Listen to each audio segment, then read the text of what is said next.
Olha aí que maravilha, que coisa boa.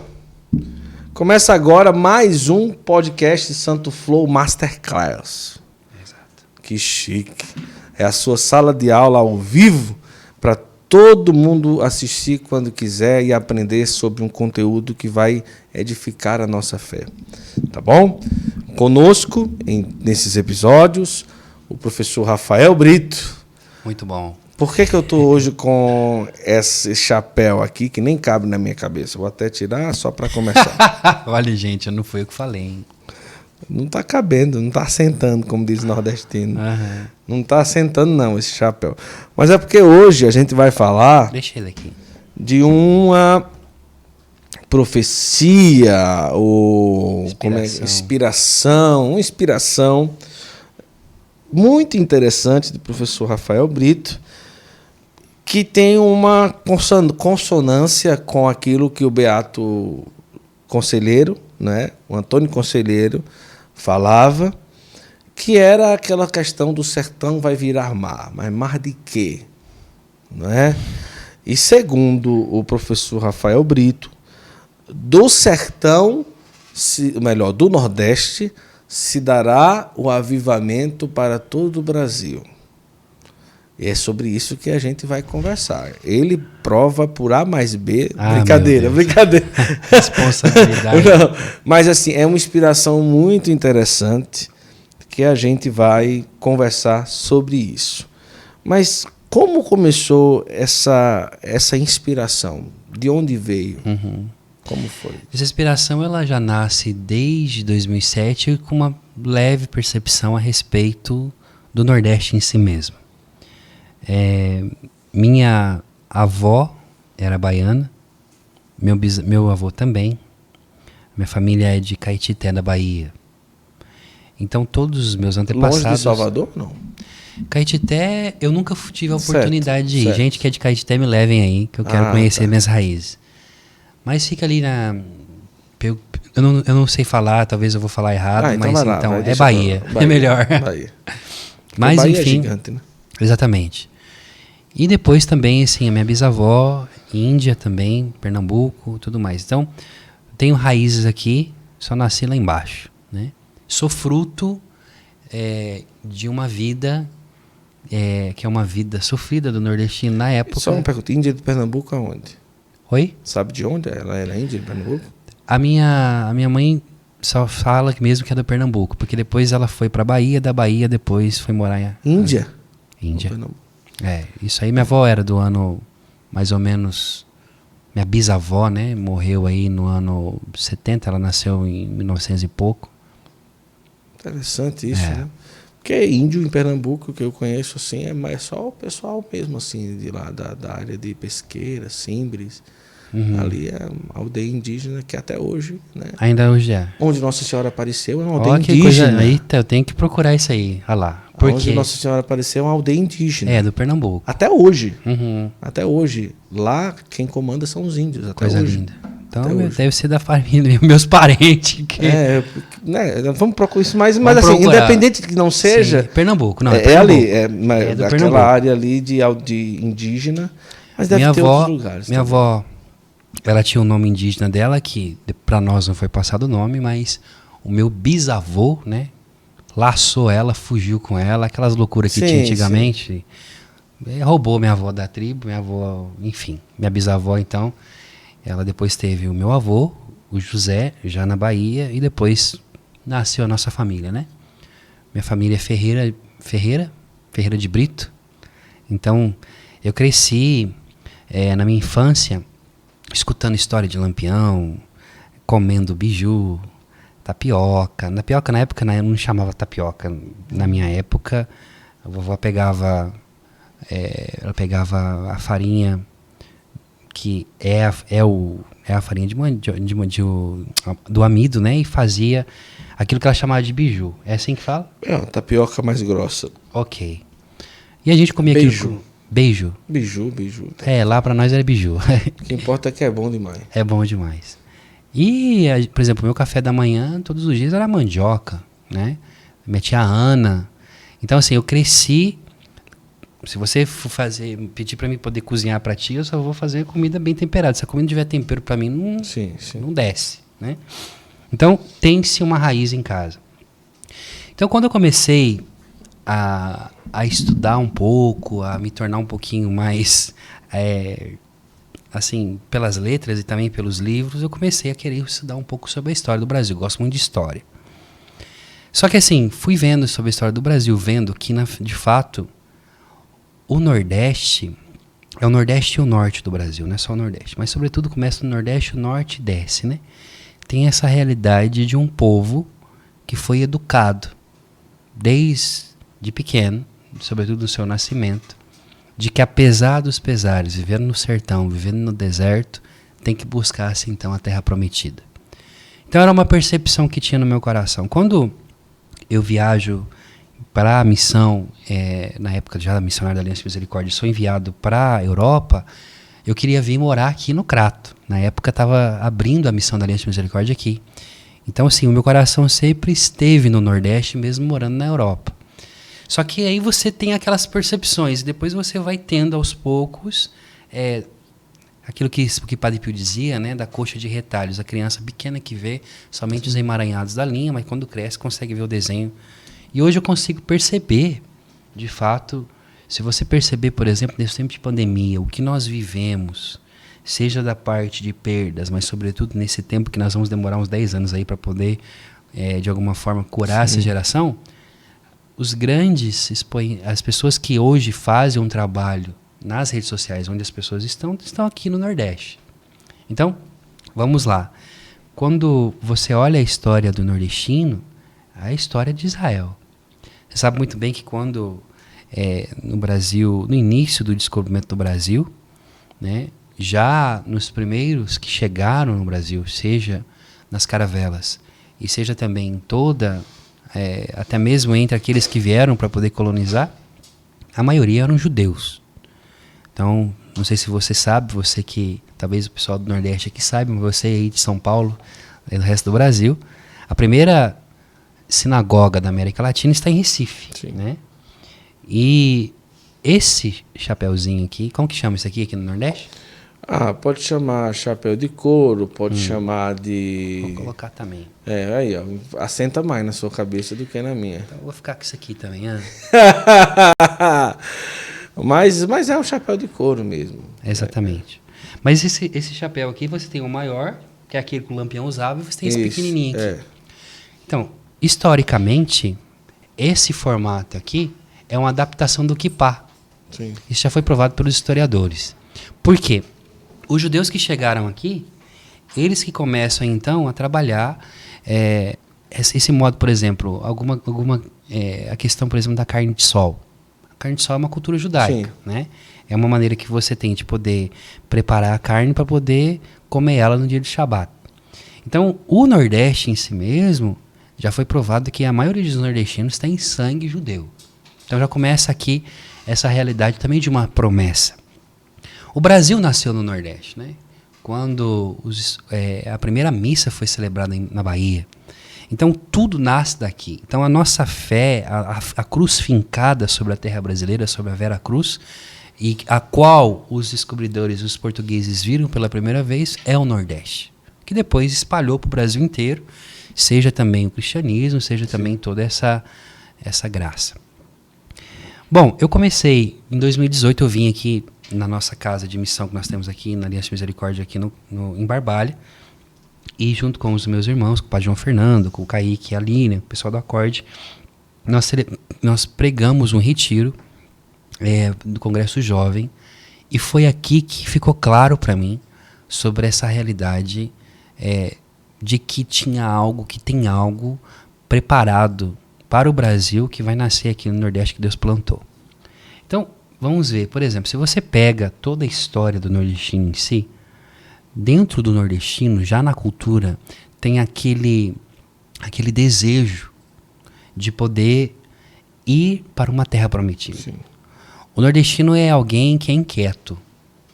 Ele se adaptou muito bem, de alguma forma, por causa da necessidade da seca, da vida e tudo mais, mas o seu coração é inquieto, e inquieto no sentido positivo. O que me chama a atenção sempre no nordestino é essa capacidade que, assim como você olhando as plantações que tem aqui, seja da própria flora que tem aqui na realidade, né? Você vê, por exemplo, aí o mandacaru, que é um dos símbolos do Nordeste, né? O próprio cactus, você tem a realidade do próprio juá aqui no Juazeiro, que é, para mim, o símbolo de como o nordestino vive. Você tem a seca, não chove, mas tem essa capacidade de reter a água em si mesmo, de poder aproveitar a gota de água que cai, né? Então, dentro disso, eu fui pesquisar, fui estudar. Falei, bom, isso é interessante.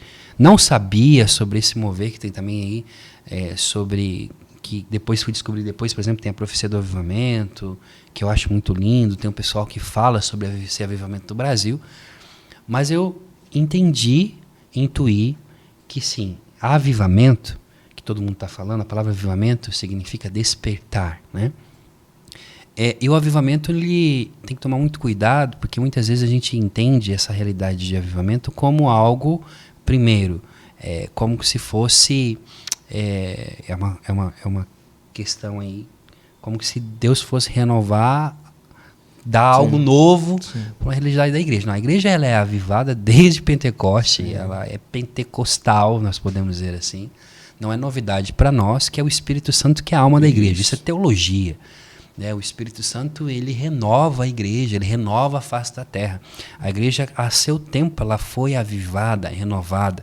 Se você pegar a história desde Atos dos Apóstolos até hoje, em todos os tempos, em todos os momentos, Deus, ele levanta pessoas e ele traz instrumentos necessários para o seu Espírito para que a igreja continue sendo igreja. Então não é uma novidade, não é algo novo o avivamento. O avivamento sempre aconteceu. Dá uns e outros nomes. Hoje nós estamos esse nome ele tem um nome, ele tem uma origem não católica, o nome avivamento tem uma origem protestante, e que aqui nós temos que respeitar muito. Eu sou fruto da renovação carismática católica, eu rezo em línguas, eu sou um homem de Pentecostes, podemos dizer assim, e nós temos que entender e temos que ter a humildade também de saber que Deus, ele trabalhou, né? O Pentecostes, essa realidade nova que nós vivemos, seja da realidade da renovação carismática em si, que é aquilo que o Papa Francisco propõe, nós vamos aprender isso agora, é também uma realidade ecumênica, né? O Espírito Santo que também se move para o futuro da unidade visível do corpo de Cristo. Então, nós temos que primeiro ter muita humildade, que ninguém descobriu a roda aqui, ninguém é protagonista aqui. O protagonista aqui é o Espírito Santo, que faz como quer e move como quer, primeira coisa. Então, com muita humildade, eu falo do Nordeste. Falo dos meus antepassados e falo dessa terra que amo tanto e que eu tenho que tomar muito cuidado, senão eu vou começar a me emocionar aqui e chorar.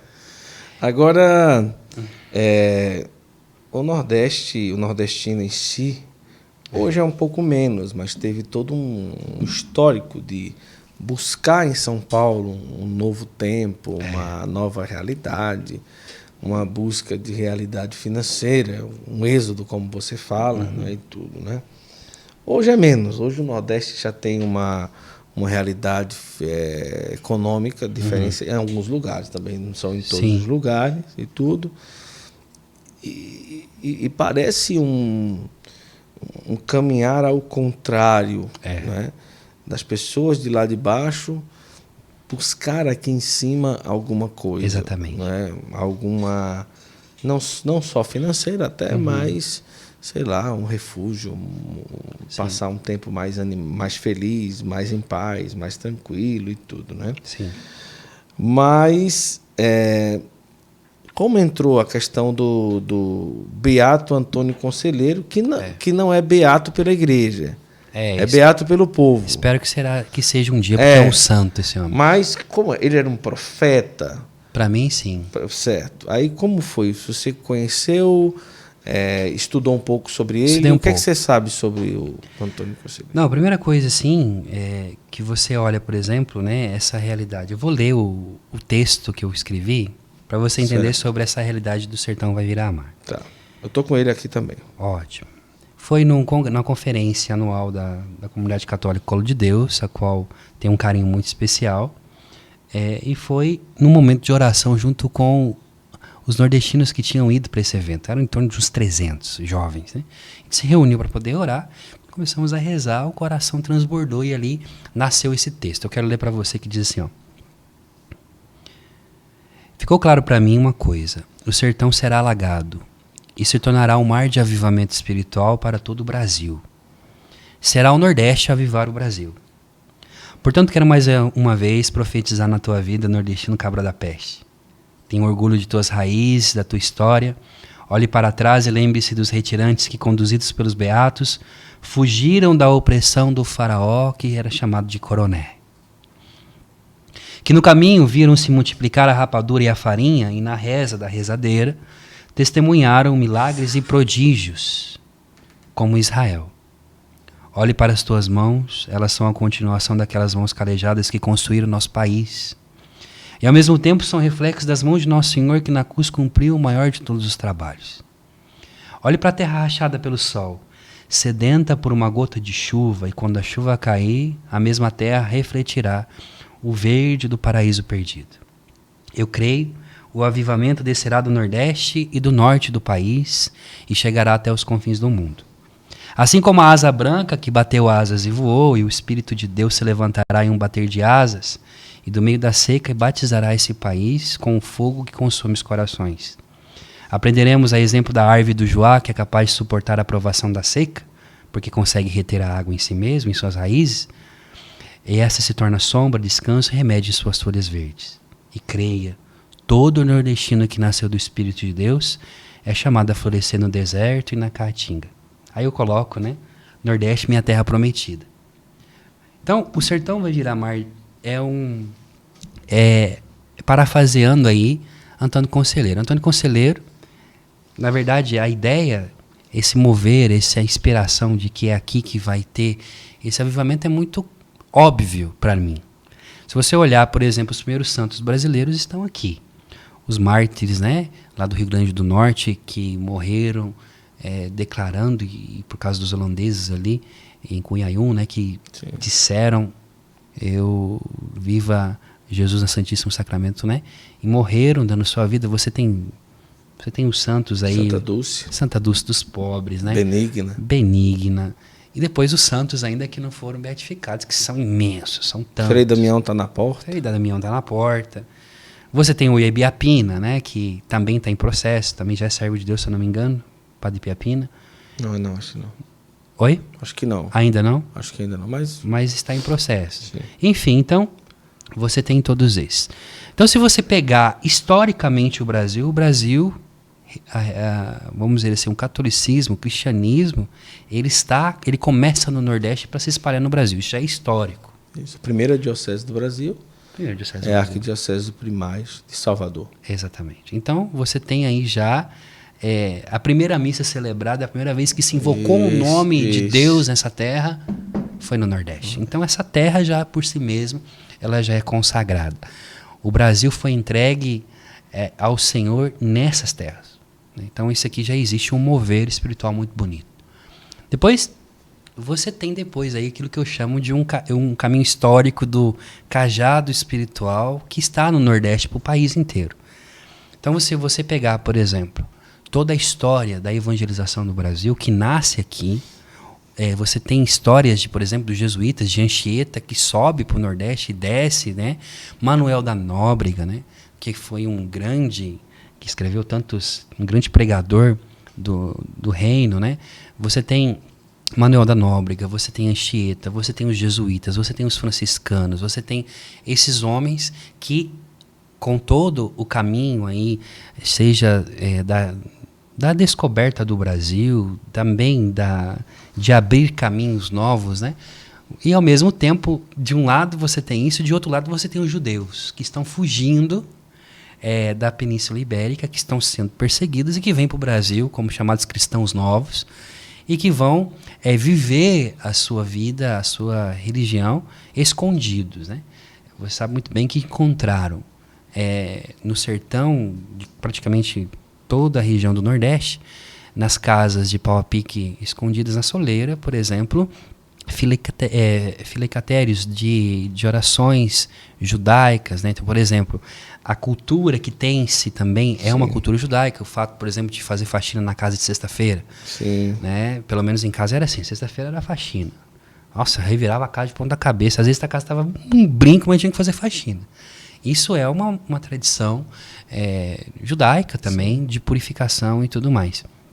Então, você tem toda essa realidade, a tal ponto que o povo nordestino sempre foi um povo oprimido, nesse sentido de que os grandes latifundiários, os coronéis, usavam também os pobres para poder trabalharem a preço de prato de comida, né? Que foi um trabalho aí semi-escravo, né? Mesmo depois também da alforria aí da Lei Áurea, ainda existia essa realidade. Então você tem, seja no início, os escondidos, os mais conhecidos, aí a gente pode colocar Padre Anchieta, que é o santo do Brasil, que esteve aqui. Você vai ver depois Manuel da Nóbrega, que foi Antônio Vieira, enfim, todos esses homens que começam de alguma forma vamos colocar um nome bem pejorativo, a civilização, né, brasileira, ela nasce aqui. Os grandes poetas estão aqui. Então, enfim, já a nível cultural, a nível seja espiritual também, o Nordeste tem muito a oferecer ao Brasil e sempre ofereceu, sempre foi um celeiro aqui. E aí você tem essa realidade de um povo que vive uma religiosidade que não é uma religiosidade vazia, é uma vivência de fé. É um povo que, por muito tempo, foi um povo esquecido, e é esquecido hoje. O Nordeste está crescendo por causa dos méritos também, de tantas orações e de tanto esforço que durante anos, mas a gente sabe que aqui a gente foi esquecido um pouco. E o que acontece? O que acontece é que, por causa da falta de oportunidade aqui, você vai vendo essas grandes migrações, seja para o Sudeste, para o Sul do Brasil, sobretudo para São Paulo. Mas o Brasil foi construído pelos nordestinos. São Paulo só tem São Paulo porque São Paulo, os grandes edifícios de São Paulo, os pedreiros de São Paulo, a cidade de São Paulo é uma cidade nordestina, né? Por mais que ela seja uma metrópole que tem tantas etnias diferentes, o nordestino ali foi a mão de obra. Então, quando eu olho para esse cajado espiritual que vem aqui, então você vai passando do altar da primeira missa, seja para os grandes... Padre Henrique, né? O nome do padre? O que celebrou a primeira missa? Era um frei franciscano, se eu não me engano, chamava Frei Henrique. Que foi de Coimbra. Henrique de Coimbra. Coimbra, meu sobrenome, eu sou parente dele. Esse é parente dele. E Frei Henrique de Coimbra, que celebrou e depois ele volta para Portugal e se torna bispo, que eu não me lembro agora de qual região, se é Viseu, eu não lembro onde. Isso, né? Lindo. E aí você tem essa beleza. Bom, mas para mim, aqui é lindo quando você vê, por exemplo, a saga de Antônio Conselheiro, né? Mas antes de Antônio Conselheiro, você vai ter Padre Biapina. E Padre Biapina, que nasce aqui no Ceará. O Ceará é interessante porque é do Ceará que nascem esses grandes homens. Padre Biapina depois vai para Recife e ali tem um desejo de fazê-lo, porque ele era advogado. O pessoal está preparando ele para se tornar bispo. Do nada o homem fala, não, eu vou pro sertão cuidar do povo. E ele monta no jumento e vai e faz esse trabalho maravilhoso de evangelização, de chegar nas aldeias, né? A gente nem pode falar que é cidade naquele tempo, nas aldeias mesmo, nos lugares ali. Ele ensina as pessoas a respeito do evangelho, ele batiza as pessoas, ele catequiza aquele lugar, ele ensina as pessoas a fazer cacimbas, ele ensina as pessoas a cavar poços, ele vai... Veja que lindo. A sociedade nordestina, ela é forjada por homens assim como Biapina, como Antônio Conselheiro, né? Então, a ideia que os nossos antepassados tinham de fazer cacimba para poder pegar a água da chuva, toda essa riqueza de aproveitar a última gota da água, você vai aprender isso com esses homens. Não? Então, ele construía igreja, construía cemitérios. Em um determinado momento, tem um biógrafo de Antônio Conselheiro, que é o Lima, é um professor, e ele escreveu um livro que chama Antônio Conselheiro por ele mesmo. É um livro grande, eu indico esse livro. Porque esse livro ele conseguiu pegar as transcrições de Antônio Conselheiro e o que ele escrevia das suas homilias, das suas pregações e também das suas transcrições do Evangelho, né? Conversar até com o Padre Gabriel Vilaverde. O Padre Gabriel tem esse livro, já leu tudo, falou que é maravilhoso. Eu comprei, estou lendo, estou apaixonado. E é interessante porque a gente às vezes tem a ideia de Antônio Conselheiro como uma pessoa, tipo, a República passou essa ideia porque ele era monarquista de alguma forma, contra a República. Então, claramente, quem faz a história são os vencedores. Isso. E aí colocam ele como um louco. Mas que louco é esse que consegue traduzir do latim para o português? Naquele tempo, no Nordeste, o homem sabia ler latim. E ele traduz na linguagem nordestina. O Oxalá se torna oxente. Né? Então, assim, é muito lindo o modo como ele vai... Ele traduz o quê? Ele traduz o Evangelho de Mateus. A ideia dele era transcrever todo o Novo Testamento. Só que aí, em um determinado momento, ele vai, se eu não me engano, até Lucas, aí ele para e ele começa só a preparar os sermões. Então, ele meditava o Evangelho e era um modo como ele ia vivendo. Bom, mas então, a um determinado momento, segundo a história, Ibiapina está pregando e tem ali um jagunço sentado na praça que está escutando a pregação. Esse jagunço é Antônio, que tinha-se, segundo alguns, matado um cidadão que tinha talvez traído, junto com a sua esposa, caído em adultério, né? Então ele mata o cara e aí ele já era também matador de aluguel, de alguma forma. E ele, ao escutar Ibiapina, ele de alguma forma se converte e se entrega. E ele vai e é preso e fica no forte na Bahia, em Salvador. E fica alguns anos preso ali, e quando ele sai da prisão, ele já sai com aquela característica, cabelo comprido, barba e tudo mais. A roupa de beato, né? Azul. E quando perguntam para ele o que ele vai fazer da vida, ele fala: eu tô indo juntar pedras e construir cacimbas e igrejas. Aí você fala para mim assim, cara, como não pensar em São Francisco de Assis? Porque o brasileiro gosta muito de olhar para fora e esquecer quem tem dentro. A gente tem essa mania de orfandade, de achar o que, sobretudo que está na Europa, é o legal. Isso.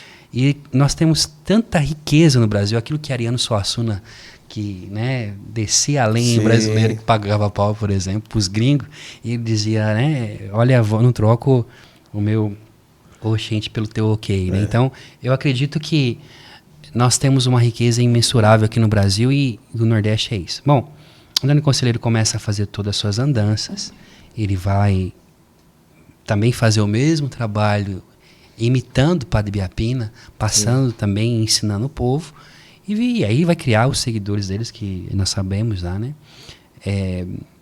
O filho de Ariano Suassuna, ele faz o caminho de Antônio Conselheiro, anualmente. Eu acho maravilhoso. Então, onde ele passava, ele faz como uma certa peregrinação até ali Belo Monte, em Canudos, ali na Bahia. Belmonte. Que é Belmonte ou Belo Monte também, chamado nesse sentido, por que Belo monte? Para poder fazer referência. No Pernambuco. Na Bahia. Na Bahia, porque Canudos... então é Belo Monte mesmo. Tá, Belmonte é aqui no Pernambuco. Canudos. Beleza, tá. Canudos é um nome também do arraial de Canudos, mas para o sexto de Antônio Conselheiro era Belo Monte. Por que Belo Monte? Porque tem aí essa raiz judaica. Entendi. Também, não somente na ideia, mas nessa esperança do nordestino da Terra Prometida. Então, é o monte onde Deus se manifesta e tudo mais. Então, ele vai juntar isso e aí depois nós sabemos, eu estou bem resumido, então a gente vai ficar aqui até amanhã. Ele chega em Canudos, que é esse lugar dos desavisados, das pessoas que não tinham nada, das pessoas que fugiam dos seus senhores. Você tem ex-escravo, você tem índio, você tem tudo um povo pobre. E o que ele vai fazer? Ele vai ensinar esse povo a viver uma utopia.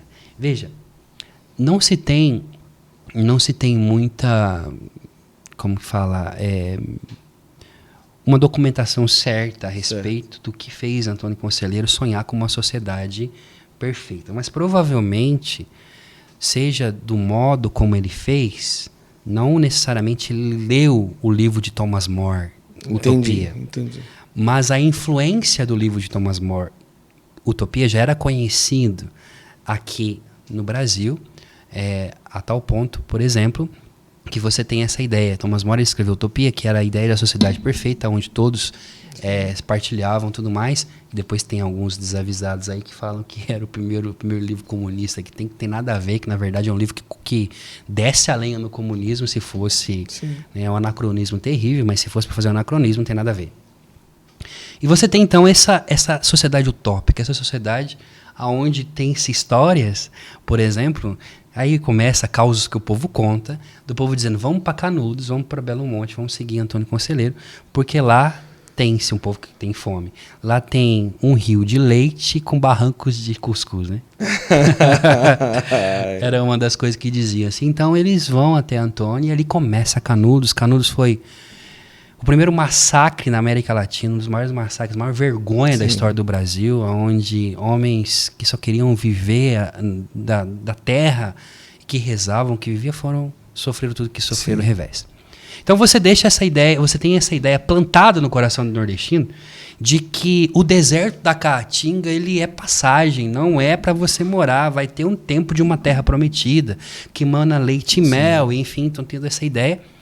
Nesse inteirinho, você vê Antônio Conselheiro com toda a história que depois acaba Canudos e morre, a sua cabeça depois é exposta e ele morre. Mas antes disso, você vai ter já Padre Cícero, né? O menino daqui de Juazeiro, que, interessantemente, tem aí, é um dos que levam a devoção ao Sagrado Coração de Jesus para o Nordeste todo. Né? Padre Cícero tem essa tradição que diz que, se eu não me engano, com a idade de 9 a 11 anos, ele recebe aí uma inspiração do Sagrado Coração de Jesus, e aí nasce aqui a cidade de Juazeiro. E falar nesse lugar sobre esse tema, para mim, é uma responsabilidade muito grande, porque respeito demais a figura desses grandes homens. Então você tem Padre Cícero, que vai construir uma cidade no meio do nada, que vai fazer com que Juazeiro, que era uma vilazinha pequena, se tornar o que se tornou, e ao mesmo tempo um lugar onde Padre Cícero tem uma história que diz que tem uma pedra aqui, é isso mesmo? Você vai falar disso? Tem. Como que é? Conta aí pra nós.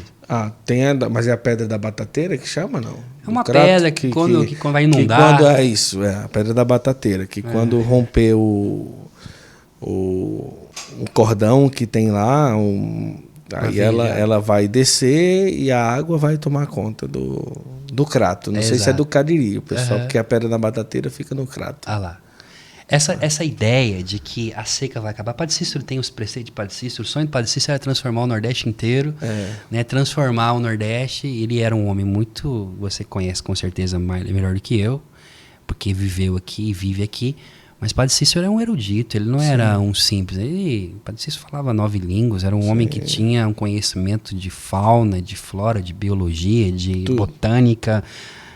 maravilhoso. Extremamente à frente dos tempos que viveu. Muito à frente dos tempos. Então você tem isso. E depois a gente sabe a história de Padre Cícero, como tudo foi acontecendo. Então veja, Padre Biapina, eu estou pegando já desses nordestinos, mas se a gente pegar do início, eu já falei, Padre Biapina, você pega depois Antônio Conselheiro, Padre Cícero.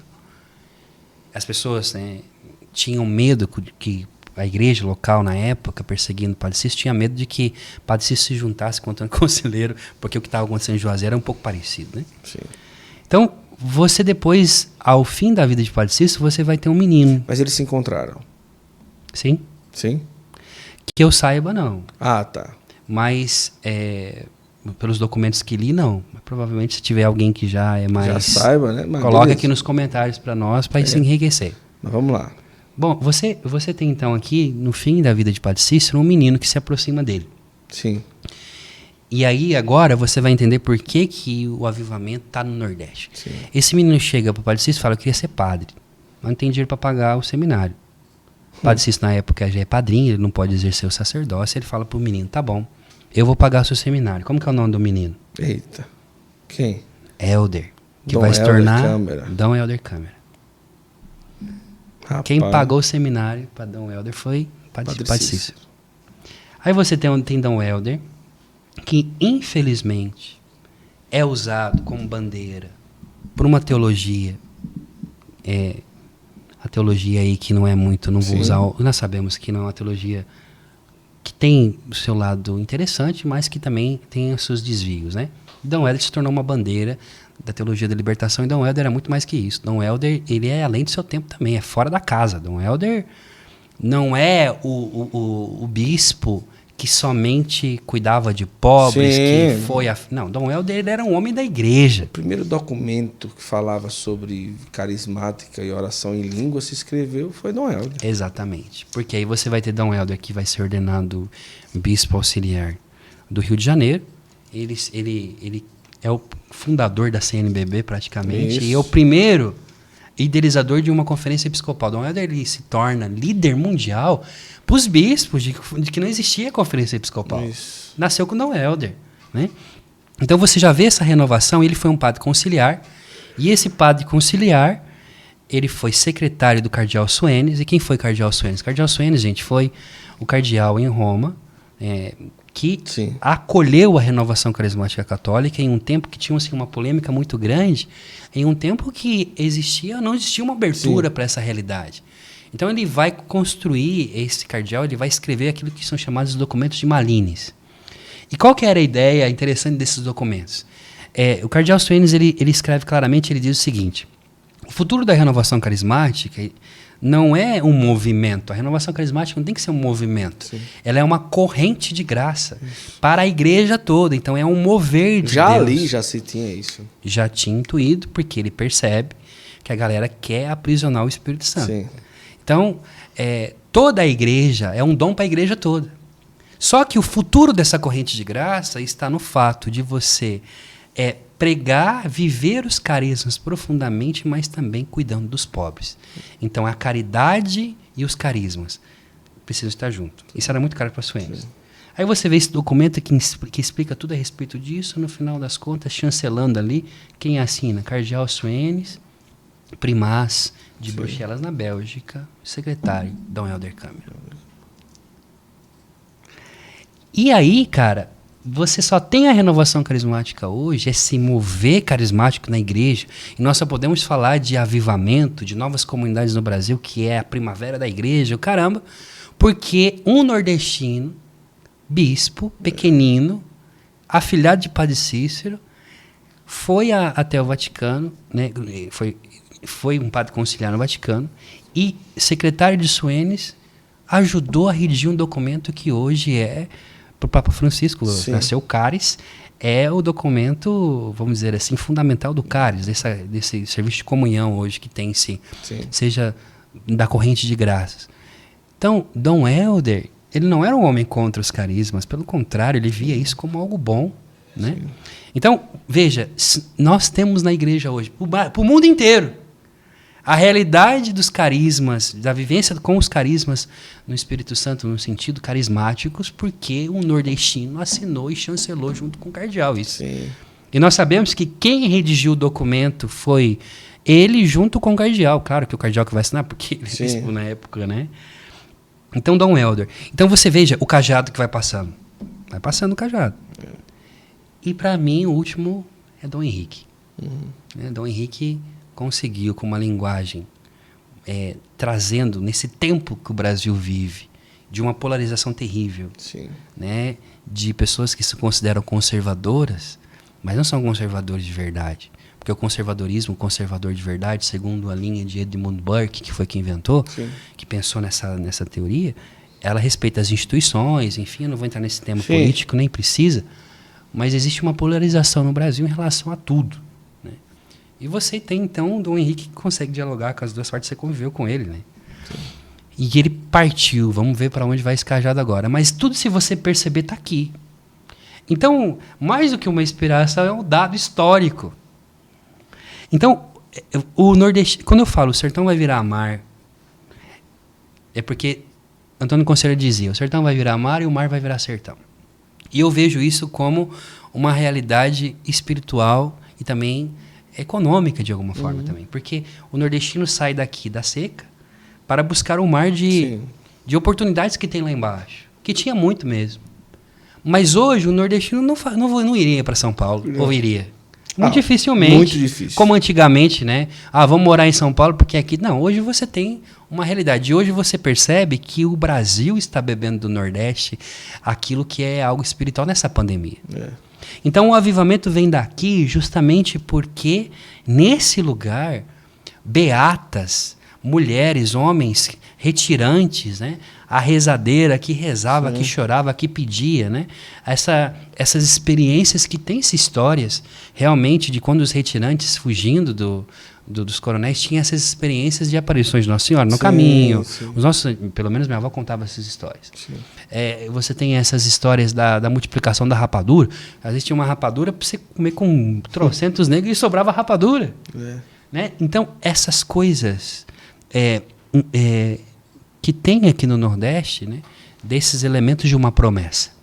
O povo nordestino, e eu ainda vou escrever um livro que vai chamar o Israel do Brasil. Existe uma promessa para o Brasil que nasce aqui. O próprio Dom Bosco, quando ele sonha com o Brasil, né, depois, a partir desse sonho também, ele é o patrono de Brasília. Dom Bosco, ele fala sobre a realidade do Brasil, que ele diz que ele via minas, poços, buracos cavados na terra seca de um povo que buscava água, né? Sim. Cara, onde que precisa de poço no Brasil, né? Então, você tem isso. E aqui eu tenho como palavra essa palavra de Isaías que diz assim, 41, versículo 17, que diz: os pobres e os indigentes buscam água, mas não a encontram. Estão com a língua seca de sede. Isso aqui era o que era ensinado nas sinagogas na época para o povo. A gente está vivendo como Israel, que vivia sem água. Né? Mas eu mesmo, Senhor, responderei a eles: eu, Deus de Israel, não os abandonarei. Pois eu vou rasgar córregos em colinas secas, abrir fonte pelos vales, transformarei o deserto num lago e a terra seca em minas de água. No lugar do deserto, no lugar da caatinga, colocarei cedro, acácia, mirto, oliveira. Na terra seca plantarei ciprestes. Bom, aqui o Senhor vai dizendo quais são as plantas. E você, quando olha para a realidade do Nordeste, você vai vendo as plantas. O nordestino, ele é capaz de aguentar que é um povo forte. Sim. É um povo que aprendeu com a seca, né? E tem essa capacidade de conservar. Enquanto a maior parte do Brasil perdeu, ainda na cultura nordestina se conserva aquele respeito, aquela adoração e aquele ao sagrado. A gente pegar aqui, você fala, o Brasil bebe de um avivamento que veio do Nordeste, não considerando e escolhendo padre tal ou padre fulano, mas realmente existe uma lista de pessoas que hoje falam para o Brasil que são nordestinos, que têm o sangue nordestino. Se a gente for pegar aqui, Frei Gilson, nordestino, Padre Zé Augusto, nordestino, Padre Leonardo Wagner, nordestino, Padre Paulo Ricardo, nordestino, que mais? Dom Henrique, que já foi. Henrique, Padre Gabriel Vilaverde. Padre Gabriel Vilaverde, nordestino. Vamos ver mais aqui. Se a gente for colocar aí o Instituto Rez de Fortaleza, depois você põe os leigos aí. Fortaleza, aí pega os leigos, Ana Clara, Geraldinho. Exato. Né, e tantos Diácono outros. Rômulo. Diácono Rômulo. Que não é uma escolha nem dizer que é um fenômeno eles, não ensinam, mas não. Uma como é que eu posso dizer? É bebê daqui do Nordeste, né? Se a gente for pegar aqui toda...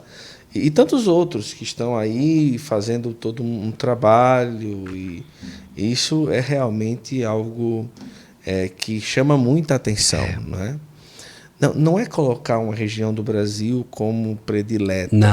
Não é isso, isso, mas é a pessoa enxergar uma movimentação do próprio espírito. Um mover de Deus. É um mover de Deus nesse sentido. Claramente que não é só o Nordeste, mas o Norte do Brasil também. O Norte e o Nordeste. Né? Então você vê, por exemplo, olha só as grandes manifestações da própria religiosidade brasileira. Sim. Você tem... Uma vez alguém perguntou para mim, como que você tem certeza que o avivamento vai vir do Nordeste? Eu falei assim, simples aí.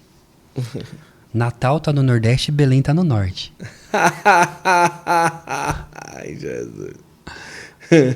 Pode vir algo bom de Nazaré, pode vir algo que presta. Quantas vezes lá em São Paulo as pessoas olham, esse nordestino aí, não sei o quê, com nomes pejorativos, que e até mesmo, né, o Nordeste ainda sofre, Sim. mas é do que foi rejeitado que vai vir a salvação. Não, com certeza. Eu acho esse assunto muito interessante, né? E eu vou brincar agora, tá bom? Sim. Mas se houvesse um lugar que você tivesse a certeza que era uma terra prometida, você iria com a sua família?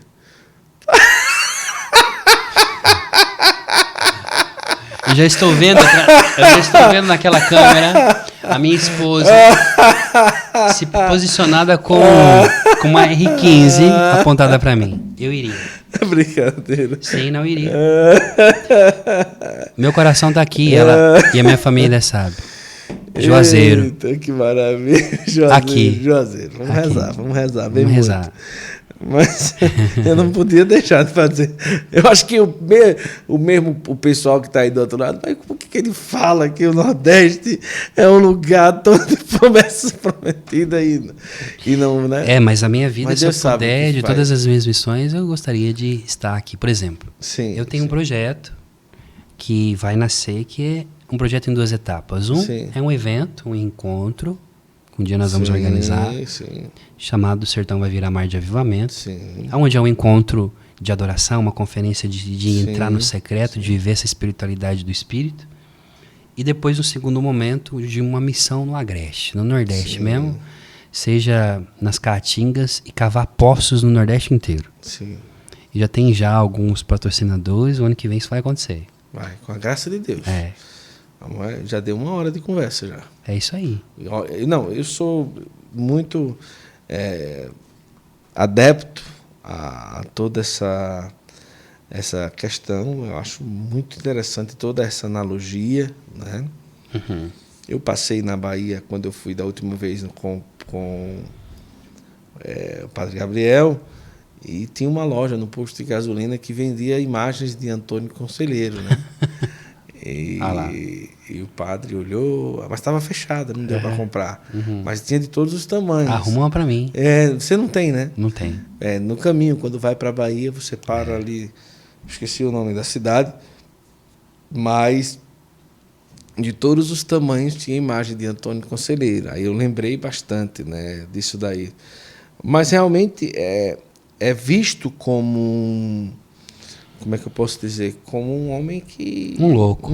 Né? Um doido e tal. Isso é Até nas escolas, assim, a pessoa, quando vê a foto e tudo, ensina dessa forma. Não, até mesmo a imagem dele, ele virou uma caricatura, né? Foi de propósito. Quem fez isso foi Euclides da Cunha. Por mais que ele tenha sido o biógrafo de Canudos, ele era republicano, ele estava um jornalista que...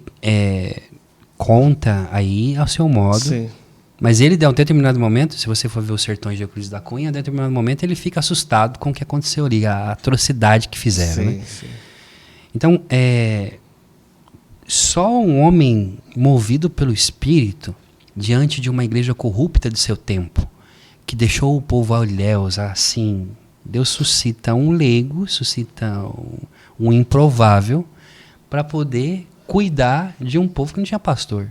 Então, o problema de Antônio Conselheiro, e aqui com muita tranquilidade falou isso, também é uma pedra de sapato para a igreja de seu tempo. Como também foi o Padre Cícero. Então, enfim, nós teremos um trabalho árduo, mas eu acho que, e eu aproveito para dizer isso para cada nordestino que está assistindo a gente, para o Brasil inteiro também, resgatem a imagem de Antônio Conselheiro. Olhe para Antônio Conselheiro e veja o que Deus realizou na vida desse homem. Sim. E a gente vai entender muita coisa depois. Vai sim. E aí, você que está acompanhando, que maravilha, né? Um assunto inédito. Não é inédito porque tem vídeo, né? Você na Colo de Deus falando isso, né? Na internet. Tem uma pregação minha a esse respeito. Tem uma pregação, né? Lá na Colo de Deus, né? Isso. E isso é maravilhoso. Deixa eu falar uma coisa para você. Se você tem o desejo de se aprofundar mais na fé católica, na Sagrada Escritura, na tradição da igreja, no magistério, você pode ser um aluno do Instituto São Rafael. É o instituto do professor Rafael Brito, tá certo? Você vai fazer uma inscrição, lá tem 2 opções de inscrição. Você vai ter acesso aos cursos, tem aula ao vivo uma vez por semana, tem 3 padres que são também professores no Instituto, que rezam 3 missas por dia por você, que é aluno. Muitos adeptos, graças a Deus, já do Instituto.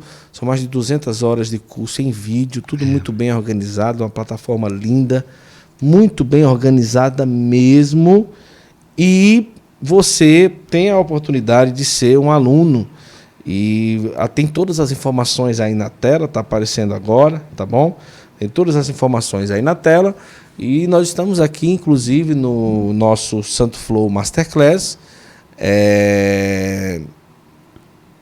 no oferecimento do Instituto São Rafael, tá certo? Então vai lá, seja um aluno. Estou olhando aqui, rapaz, realmente é a mais famosa, não é? Profecia do Antônio Conselheiro, não é? Conhecido como Machado Nordestino. Que legal isso, né, cara? Tem o martelo dos hereges. Tem o Machado Nordestino. Tem o Machado. É para cortar a raiz.